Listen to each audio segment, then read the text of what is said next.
নমস্কার বন্ধুরা, সকলকে আমার চ্যানেলে স্বাগত। রাজ্যের সমস্ত ধরনের রাজ্য সরকারি কর্মচারী সহ সমস্ত ধরনের সরকার প্রসূত বিদ্যালয়ের শিক্ষক, শিক্ষিকা, শিক্ষাকর্মী এছাড়া অন্যান্য সকল দপ্তরের কর্মচারীদের জন্য পশ্চিমবঙ্গ রাজ্যের অর্থ দপ্তর থেকে অতি সম্প্রতি একটি অত্যন্ত গুরুত্বপূর্ণ অর্ডার জারি করা হয়েছে। কী সেই অর্ডারে কোন কোন বিষয়ে উল্লেখ করা হয়েছে সকল কিছু আজকের ভিডিওতে বিস্তারিতভাবে আলোচনা করব। ভিডিওটি অত্যন্ত গুরুত্বপূর্ণ, তাই প্রথম থেকে শেষ পর্যন্ত অবশ্যই ধৈর্য সহকারে দেখবেন এবং ভালো লেগে থাকলে অবশ্যই একটি লাইক করবেন এবং সকলের সঙ্গে শেয়ার করবেন। আর সেই সাথে এই চ্যানেলটি যদি প্রথমবার হয়ে থাকেন এরকমের ইনফরমেটিভ ভিডিও আরও দেখার জন্য যারা এখনও পর্যন্ত এই চ্যানেলটিকে সাবস্ক্রাইব করেননি তারা অবশ্যই চ্যানেলটিকে সাবস্ক্রাইব করে নিতে ভুলবেন না। তাহলে চলুন আমরা বিস্তারিত দেখে নিই। দেখুন, এই অর্ডারটি জারি করা হয়েছে government of West Bengal finance audit department, Nabanna, Howrah থেকে। এখানে ডেটটা দেখুন, হাওড়া 27 মার্চ 2024, অর্থাৎ অতি সম্প্রতি এই অর্ডারটি জারি করা হয়েছে।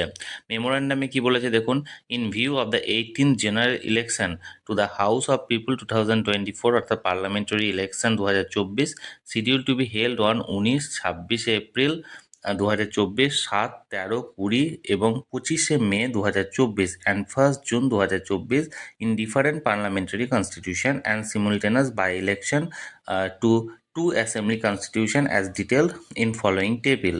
ভাইট প্রেস নোট নাম্বার এত both dated 16 March 2024 of the Election Commission of India, the undersigned is directed to say that the governor is hereby pleased to declare the dates of the poll as public holiday as per table below under the Negotiable Instrument Act 1881 for the respective parliamentary constitution, assembly constitution।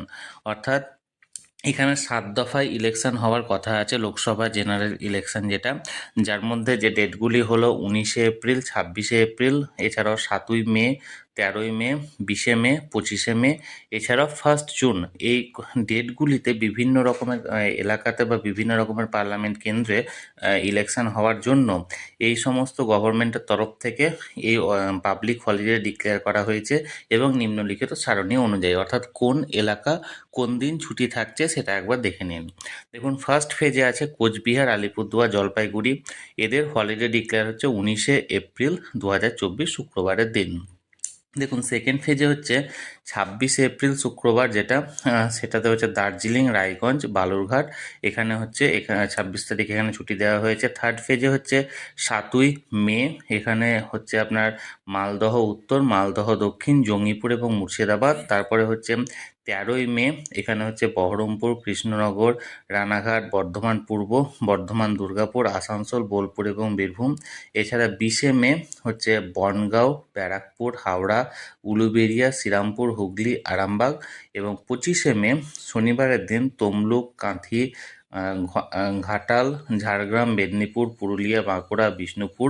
এছাড়াও আরেকটা হচ্ছে 1 June, এখানে থাকছে Dumdum, Barasat, Basirhat, Joynagar, Mathurapur, diamond Harbour, Jadavpur, Kolkata দক্ষিণ এবং কলকাতা উত্তর। অর্থাৎ এই সমস্ত তারিখগুলিতে উপরিউক্ত যে সমস্ত কেন্দ্রে ভোট হচ্ছে সেই সমস্ত কেন্দ্রটা পুরো পাবলিক হলিডে ডিক্লেয়ার করা হচ্ছে, এটা গভর্নমেন্টের তরফ থেকে। তারা বন্ধুরা, যে অর্ডারটি শেয়ার করা হয়েছিল বা জারি করা হয়েছিল সেটি সরাসরি আমি আপনাদেরকে জানালাম। এই নিয়ে যদি কোনো মতামত বা প্রশ্ন থাকে অবশ্যই কমেন্ট করে জানান, আর ভিডিওটি ভালো লেগে থাকলে অবশ্যই একটি লাইক করুন এবং সকলের সঙ্গে শেয়ার করুন। আর সেই সাথে চ্যানেলকে অবশ্যই সাবস্ক্রাইব করে রাখুন। ধন্যবাদ, দেখা হচ্ছে পরের ভিডিওতে।